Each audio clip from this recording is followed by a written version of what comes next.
여러분 안녕하세요. 호수대학교 초고층 장대터널 방재용실의 권영진 교수입니다. 저희가 이미 이 두 가지 영상을 올린 적이 있고요. 오늘은 그 영상에 이어서 고층 주거시설의 화재 위험성과 안전 대책, 특히 그랜펠 타워의 화재 교훈이라는 측면에서 여러분들에게 이 강의를 하려고 합니다. 목적은 첫 번째 하나는 우리 학교의 우리 학생들의 전문 지식의 향상이고, 또 나아가서 일반인들을 위해서도 이런 어떤 유튜브 교육을 통해서 화재 안전, 특히 우리나라에 가장 위험하다고 알려진 여러분 우리가 먼저 올렸던 화재의 위험성 제일 높은 구조물 5가지, 용도 5가지에 대해서 어떻게 하면 그 문제점을 해결할 수 있는가, 우리나라는 앞으로 무슨 일을 해야 되는가, 이런 차원에서 여러분들에게 소개 말씀드리도록 하겠습니다.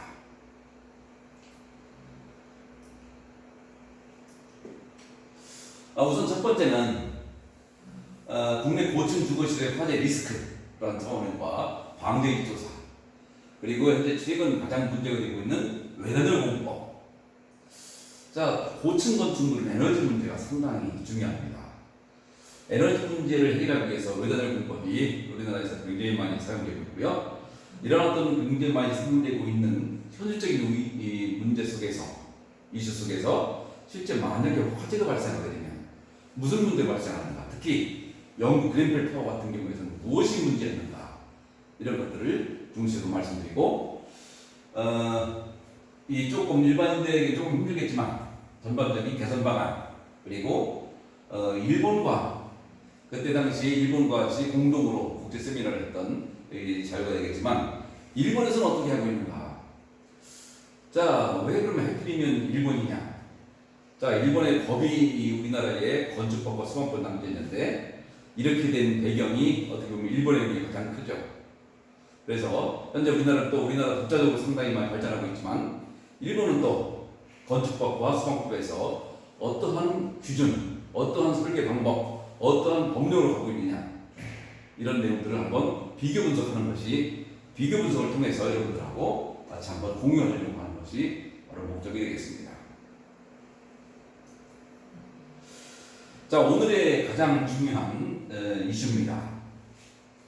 2017년도 6월 14일에 있었던 오전에 새벽에 있었죠. 새벽에 1시 20분에 있었던 영국 그랜펠 타워. 이 영국 그랜펠 타워의 특징은 물론 영국에서는 굉장히 이 생활 형편이 어려운 사람들이 주로 외국인들, 영국 입장에서 외국인들, 그런 어떤 사람들이 많이 살고 있다고 하지만, 엄밀하게 보게 되면 우리나라의 고층, 좋은 고층 주거시설들과 상당히 관련이 있습니다. 그 이유를 다시 말씀드리겠지만, 대부분 여기에서도 24층 규모의 68m입니다. 그리고 외장재가 외다를 공법을 해서 우리나라의 외다를 공법 거의 유사한 소재를 사용했습니다. 그런데 이런 데서 발생했던 화재로 인해서 몇 명이죠? 사망자가 80명 정도, 또 중상자가 20명, 또 행방불명자가 80명 정도. 아직까지도 2020년 6월 아직까지도 이 조사는 끊어지고 있지 않습니다. 상당히 많은 세계적인 이슈를 일으킨 영국 같은 선진국에서 과연 이런 일이 일어날 수 있을까? 그럼 무엇이 문제였고 우리나라는 어떻게 대응하고 있는가? 그러면 일본은 어떻게 대응하고 있는가? 자, 향후에는 전 세계에서 어떻게 대응하고 있는가? 굉장히 중요한 문제입니다. 이 중요한 문제를 여러분들도 한번 그랜펠 타워의 교훈이라는 차원에서 여러분들하고 공유하려고 합니다. 자, 여러분들은 현재 몇 층에 살고 있습니까? 우리 집 아파트는 혹시 외단열로 되어 있지 않습니까? 우리 집 아파트는 혹시 대표가 하나밖에 없지 않습니까? 자, 그런 차원에서 여러분들 한번 내가 살고 있는 집, 자, 소방과 학생들이라고 한다면 구체적으로, 그러면 아니면 건축과 학생들이라고 한다면 앞으로 건축 설계를 어떻게 해야 되겠는가? 소방과 학생들이라고 한다면 앞으로 건축물의 화재 위험성이 가장 높은 주거시설에서의 화재 안전 설계는 어떻게 될 것인가? 일반인들이라고 한다면 내가 살고 있는 아파트, 내가 살고 있는 공동주택은 안전한가? 라는 차원으로 여러분들이 한 번 정도 생각해 볼 수 있는 시간이 되었으면 좋겠습니다. 다시 말하자면 그랜필 타워의 화재의 교훈입니다. 몇 년 전에, 3년 전에 있었던 사례입니다. 자, 화재의 발전 양상을 보게 되면 새벽 1시 30분에 4층에 분출하는 시작합니다. 자, 지금부터 말씀드린 분출하는 대책. 이러한 분출하는 대책, 특히 계곡에 대한 화재 대책이 우리나라는 되어 있는가? 이러한 분출하는 대책으로 인해서 외장재, 자, 외단적 공법은 우리나라 상당히 강화되고 있죠. 자, 그런데 여기서 착하원 이거에서죠. 착하원은 분출하여야 했습니다. 계곡 위의 화재 안전입니다. 자, 이것이 바람에 의한 화재에 의해서 결과적으로 1시 30분에 시작돼서 5시 16분 약 4시간 정도는 약 4시간 정도 3시간 내지 3시간 30분에서 4시간 정도 화재로 인해서 160명 정도가 사상됐다. 이런 초유의 사태입니다. 무엇이 문제였을까요? 우리나라는 어떻게 해야 될까요? 건축과 학생들은 과연 제대로 설계하고 있습니까? 소방 설계자들은 과연 제대로 소방 설계를 하고 있습니까? 대학 교육은 제대로 되고 있습니까? 자, 여러분들 한번 같이 고민해보는 시간이 되겠습니다. 자, 뉴스에서도 있었던 내용들인데요. 무슨 일이 있었는지, 자, 시간 관계상 일단은 생략을 하겠습니다. 자, 전 세계적으로 일어난 외단적 공법은 초고층 건축물의 숙명입니다. 굉장히 좋은 내용이죠. 그러나 문제는 단열이라고 하는 것이 문제는 화재입니다. 평상시 때는 전혀 사람들의 안전을 도모하고 사람들의 환경, 생활 환경이죠. 생활 환경이 아주 중요한 역할을 하고 있는 좋은 건축물이죠. 좋은 건축물이지만 화재 시에 엄청나게 악영향을 줄 수가 있다는 데 가장 큰 문제가 있습니다. 자, 여러분 우리가 먼저 올렸던 동영상 한 번 정도 화재 위험성이 가장 높은 건축물은 어딜까요? 자, 공동주택입니다. 자, 이 JTBC에서도 이 내용을 다뤘던 내용이 되겠습니다. 국토교통부라든지 소방청, 또 이건 시청도 중앙소방본부라든지, 자, 이런 내용들이 상당히 많이 있었지만 실제적으로 이런 초고층 건축물에 대한 것은 우리나라의 법령이 뭐죠? 건축법과 소방법으로 이원화 되어 있다 보니 실제적으로 건축법과 소방법에서 연동되어 있는 부분에 대해서는 항상 문제가 많습니다. 자, 그 내용들을 토대로 한번 일본과 우리나라의 무엇이 다른가? 그랜필 타워 화재를 바라보고 이 해석해 나가는 각국의 입장에서는 무엇인가라고 하는 것이 우리가 본 세미나를 했었던 3년 전에 세미나를 했던 그 내용이지만 그때 당시 일본에서 왔던 강연자 2명과 우리나라에서 있었던 내용들을 제가 한번 종합적으로 토론하는 내용이 되겠습니다. 말씀드렸던 대로 동경이과대학의 고바야시 교수님과 소방검정협회의 구리오카 박사, 그래서 또 국내의 연구진들과 같이 각각 토론을 했던 그런 내용이 되겠습니다. 자, 여러분, 가장 화재의 위험성이 높은 구조물, 건축물 여러 가지가 있지만 그 중에 있었던 것은 주거시설, 운수자동차시설, 산업시설, 문화재시설, 판매시설 등등 다양한 시설이 있습니다.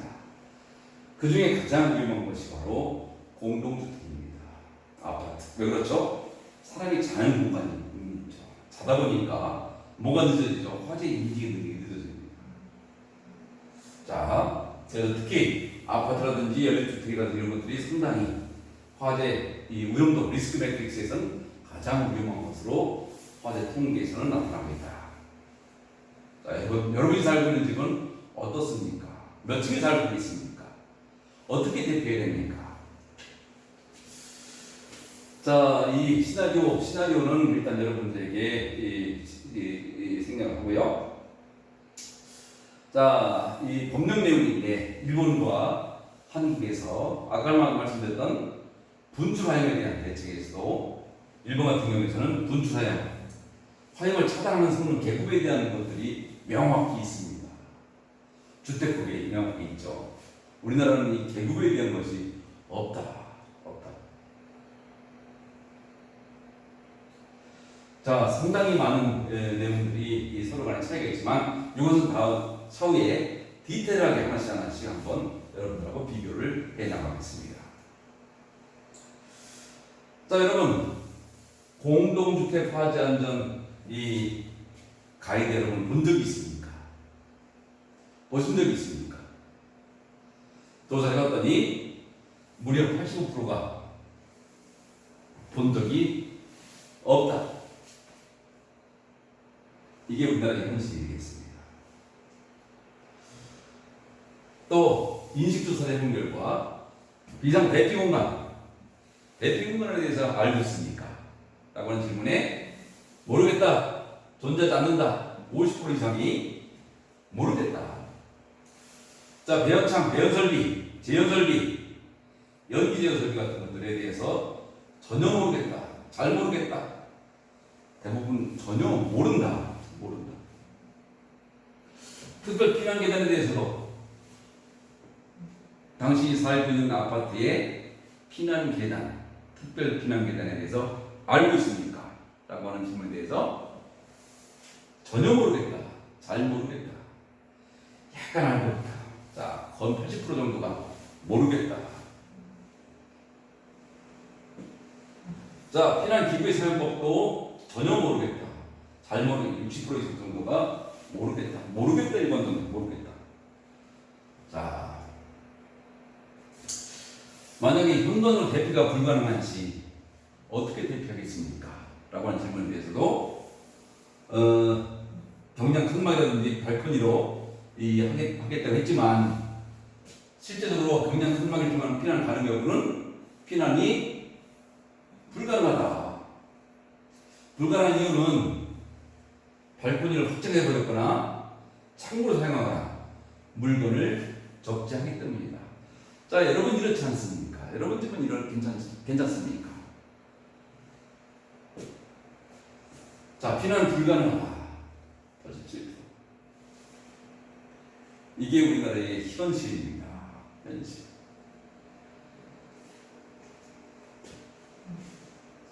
자, 분출화염의 위험성. 자, 여러분들 아파트에서 발생하는 각종 분출화염들. 자, 여러분 분출화염들 4층에서 발생했던 사례죠. 자, 여기서는 또 무서운 사건이, 무서운 이벤트가 여러분 기다리고 있습니다. 플래시 오버라고 하는 분출화염 메커니즘과 관계합니다. 자, 이러한 화재 특성상 플래시 오버와 계급을 통한 착화, 이 문제가 바로 외단열 공법의 가장 큰 주범이 됩니다. 자, 인간은 어디를 통해서 다니죠? 계단을 통해서, 또 어디를 통해서 가죠? 엘리베이터 공간을 통해서 가죠. 자, 화재는 어디를 가죠? 화재는 엘리베이터 공간을 타고 좋아하죠. 계단 기술을 좋아합니다. 인간과 다른 게 하나가 있다고 한다면 바로 분출을 통해서 상층으로 이동한다고 하는 그런 특성이 다르다. 자, 그걸 여러분들 꼭 알아보셨으면 합니다. 자, 조금 디테일한 것들은 일단은 생각하도록 하고요. 자, 이런 어떤 전문적인 시뮬레이션을 통해서 알아본 결과도 옆으로 긴 창들은 바로 벽으로 달려붙지만 밑으로 긴 창 같은 경우는 상층으로 멀리 분출되더라. 발코니 설치가 이걸 막기 위해서 발코니 설치가 절대로 필요하다라고 하는 것들을 이 다양한 해석 방법에 의해서 해석했던 사례입니다. 자, 외단의 문법들에 대한 위험성을 혹시 재료를 바꾸게 되면 자, 내부의 심재를 준근대로 바꾸면 어떻게 될까에 대한 것도 설명했던 사례인데요. 자, 그러나 여기서도 중요했던 것은 뭐냐면 초기 300초 단계까지 거의 유사하다. 그렇지만 300초 이후에서의 조화되는 현상이 나타나더라. 물론 이 현상은 굉장히 중요한 내용이죠. 그렇지만 초기 300초까지는 내부의 심재를 바꿔도 큰 변화가 없더라. 자, 다시 말하자면 심재만 바꾸는 것이 능사는 절대 아니다라는 걸 알 수가 있습니다. 자, 이거는 이제 부산 골드 스위트에 있었던 화재 사례입니다. 자, 굉장히 빠르게 이 상층으로 연수 확대되고 있는 걸 알 수가 있죠.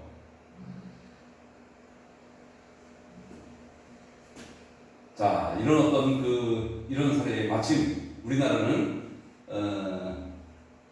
내부의 재직자들 대부분 없었기 망정이고 또 대부분 이 부상자만 3~4명이 불과했고 실제 사망자가 없었던 사례지만 아주 중요했던 화재입니다. 아주 중요한 화재였습니다. 이게 만약에 영국과 똑같은 밤에 새벽에 사람이 다 있는 상태에서 발생했다고 한다면 과연 어땠을까요? 자, 외국 같은 경우는 어떻게 할까요? 외국 같은 경우 전부 떼더라. 파이어 세퍼레이션 존을 만들더라. 1.9m 정도 스팬들을 두더라. 스팬들을. 자, 이런 내용이 되겠습니다. 특히 일본 같은 경우에는 계곡의 분출 화염을 고려해서 자, 화염이 어떻게 확대되기 때문에 이것들에 대한 설계 기준이 명확히 되어 있더라. 자, 이건 여러분들하고 같이 우리 학생들에 대해서는 이거에 대해서 우리는 몇 점에서 공부하죠? 구획 화재 온도 예측에서 공부합니다. 자, 화재 각 쟁자 7장에 등장하는 얘기죠. 7장에 여러분들 그 7장 분출화염에 대한 내용도 같이 공부해 보도록 할 예정입니다. 자, 이 분출함을 통해서 결과적으로 영국 그레벨타워 화재는 140명, 160명 정도의 사상을 냈지만 첫 번째 뭐였었죠? 발코니가 없더라. 자, 우리나라도 발코니가 없는 것은 아까 동일하더라. 피난 경로가 하나더라. 자, 피난 경로도 우리나라는 그냥 하나입니다. 자, 방역구획의 우주는 없더라. 안전 매뉴얼. 자, 우선 1차적으로 계단과 엘리베이터 공간을 통한 방어구획. 자, 결국은 두 방향 피난이 안 되다 보니 이쪽으로 화염이 왔을 경우는 갈 데가 없더라. 자, 이런 사례를 한번 여러분, 이런 어떤 내용을 우리나라에 한번 접목시켜 봅시다. 접목시켜 보게 되면 과연 어떨까요? 자, 우리나라도 유사한 사례가 있었죠. 이거는 의정부에 있는 한 공동주택 사례인데요. 한 방향 피난, 또 외단열 공법, 또 분출 화염. 이 3박자죠, 3박자. 분출 화염, 외단열 공법, 단일 피난. 자, 여기 같은 경우에는 어떻게 됐죠? 단일 피난로, 단일 계단, 또 외단열 공법, 또 분출 화염. 요 세 가지 3박자가 맞다 보니 요 3, 4층 정도에 되는 데서 사람들이 뛰거나 옥상으로 대피하지 않았다고 한다면 이때 사망자가 4명에 부상자가 26명이었는데 잘못하면 엄청나게 큰 피해를 입을 가능성도 있었던 아주 중요한 화재 사례였습니다. 자, 우리는 또 동일한 화재 사건을 우리는 이미 경험한 바가 있습니다. 자, 죽은 건 아니라도 호텔 화재였죠. 대nu가 호텔 화재. 자, 여기에 사망자가 163명, 부상자가 63명. 엄청난 대규모 인재였습니다. 자, 유사한 시기에 브라질 안드라우스 호텔 같은 경우에서도 이건 백화점이었죠. 사망자는 16명, 부상자가 329명. 자, 사망자가 물론 화재 하나를 사망자 수 가지고 분석할 수는 없지만 여기는 163명 사망자, 여기는 16명 사망자. 그러나 여기를 보게 되면 대부분 발코니로 대피하고 있는 것을 볼 수가 있습니다. 자, 한번 그 예전 동영상을 여러분 한번 보겠습니다.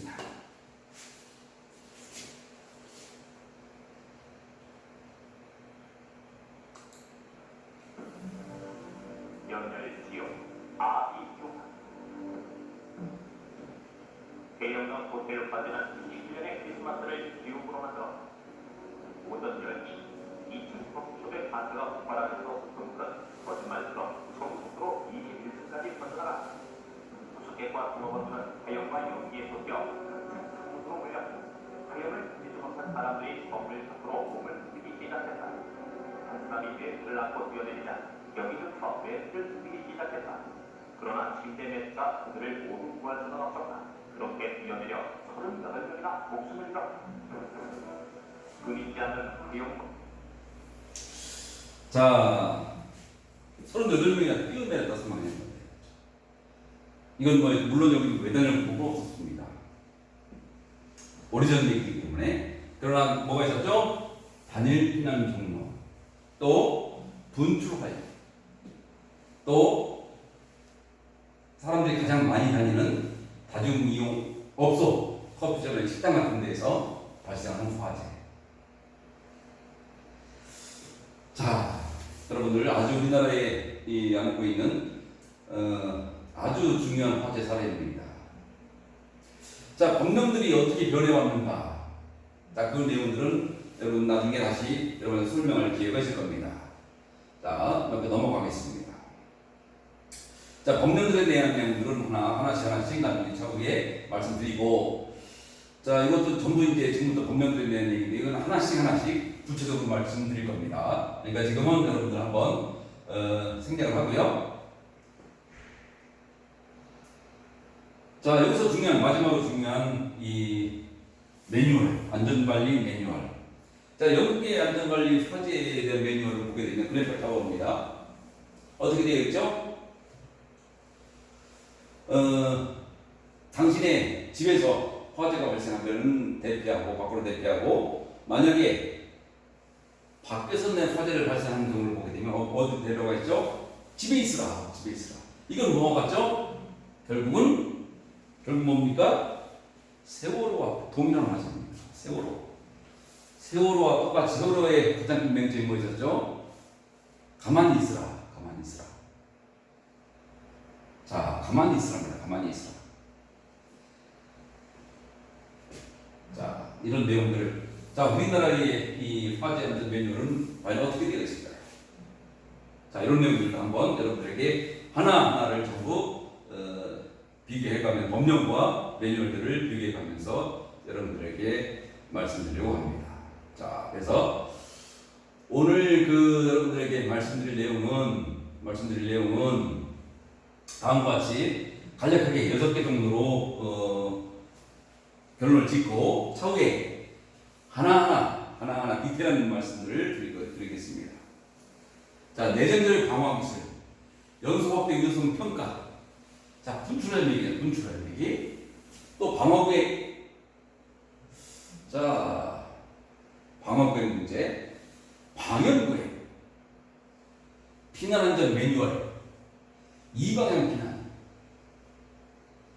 주택선은 표지 등급제의 전면 개선, 또 교육과 훈련, 탈출구역, 화장실 피난구.